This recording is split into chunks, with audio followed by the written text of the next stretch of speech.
ఈరోజు నల్లమదవరపాలె గ్రామ పంచాయతీలో ప్రత్యేకమైన గ్రామ సభకు నాతో పాటు వేదికను పంచుకుంటున్నటువంటి మాడా శ్రీనివాసరావు గారికి, గరిగెడ్డి శ్రీనివాసరావు గారికి, అలాగే మా చిన్న గారికి, సెక్రటరీ గారికి, మీ అందరికీ కూడా నమస్కారాలు తెలియజేస్తున్నాను.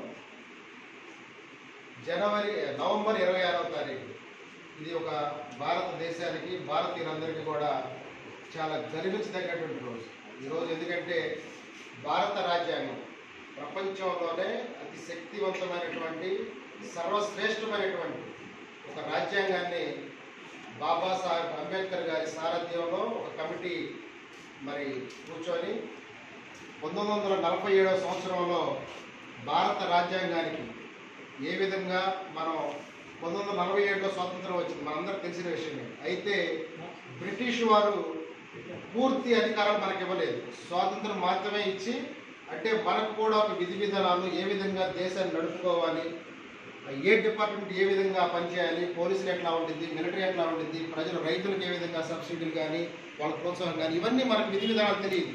అందుకని చెప్పి బ్రిటిష్ గవర్నమెంట్ కొన్ని అధికారాలు వాళ్ళ చేతిలో పెట్టుకొని 47లో స్వాతంత్రం ఇచ్చినప్పటికీ మనకి ఒక రాజ్యాంగాన్ని నిర్మించుకున్న తర్వాత మీకు పూర్తి స్వాతంత్రం ఇస్తామని చెప్పి వారు చెప్పడం జరిగింది.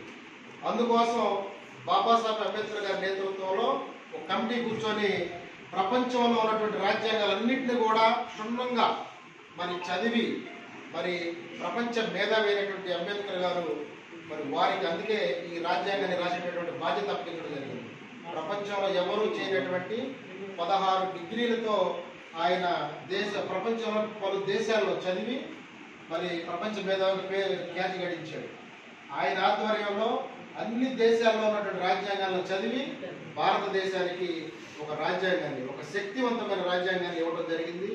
ఆ రాజ్యాంగాన్ని 1950వ సంవత్సరంలో 47లో మనకు స్వాతంత్రం వస్తే అక్కడి నుంచి కూర్చొని రాజ్యాంగ కమిటీ రకరకాల రూల్స్, రెగ్యులేషన్స్, విధి విధానాలు నిర్ణయించుకొని 1950వ సంవత్సరంలో నవంబర్ 26వ తారీఖున మన రాజ్యాంగాన్ని ఆమోదించుకొని పూర్తి స్వాతంత్రం, ఏ రోజైతే రాజ్యాంగం అమల్లోకి వచ్చిందో బ్రిటిష్ వారు పూర్తిగా భారతదేశం నుంచి వెళ్ళిపోయినటువంటి పరిస్థితి.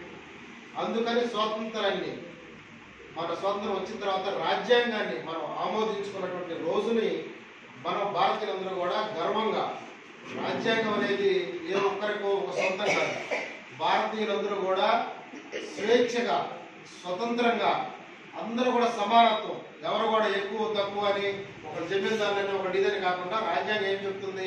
సమానత్వం, ప్రతి ఒక్కరికి, వీళ్ళు మగవాళ్ళు వీళ్ళు ఆడవాళ్ళు అని కూడా తేడా లేకుండా సమానత్వ హక్కులు కల్పిస్తూ భారతంలో, ప్రపంచంలో ఎక్కడా లేనటువంటి రాజ్యాంగం, అద్భుతమైన రాజ్యాంగాన్ని మనం కలిగి ఉన్నాం. కాబట్టి ఆ సందర్భంగా భారతదేశ వ్యాప్తంగా రాజ్యాంగ ఆమోదం పొందినటువంటి నవంబర్ 26వ తారీఖున రాజ్యాంగ ఆమోద దినోత్సవం జరుపుకోవడం ఆనవాయితీగా వస్తుంది.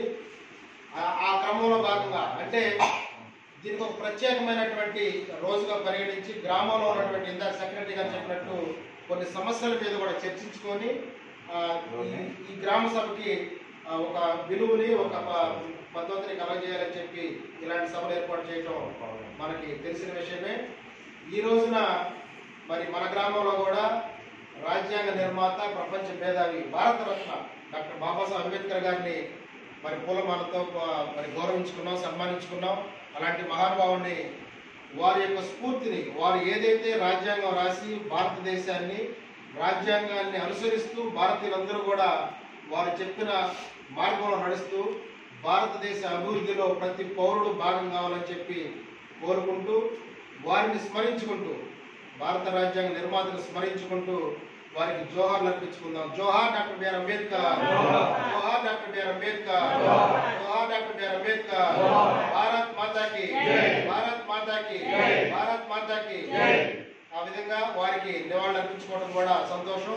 మన గ్రామస్తులందరికీ కూడా అదేవిధంగా యావత్ భారతీయులందరికీ రాజ్యాంగ ఆమోద దినోత్సవ శుభాకాంక్షలు తెలియజేస్తూ సెలవు తీసుకుంటున్నాను.